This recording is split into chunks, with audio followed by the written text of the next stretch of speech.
Rock and roll back then, of course, was 2 pay grades below a prisoner of war.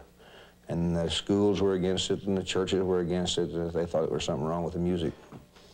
But everybody kept struggling. Then by 55 or 6, Presley was doing okay in a few of the acts.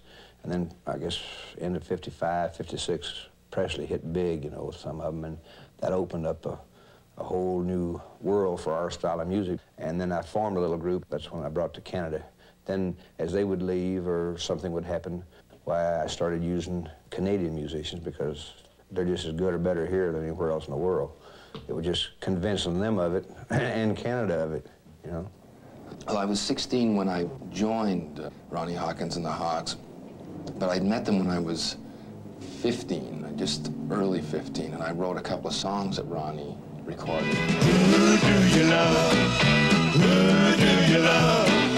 Who do you love? There was places we would play, and people would, when they finish a cigarette, they would just flick their cigarette butt at you. And there was nothing against us in particular. They were just showing how wicked they could be on weekends. Ruan Naranda, they drink bottles of beer that are this big, and they drink them until they go crazy, and then they start looking at one another, and I saw the most vicious displays of violence playing in those places I think that I've ever seen.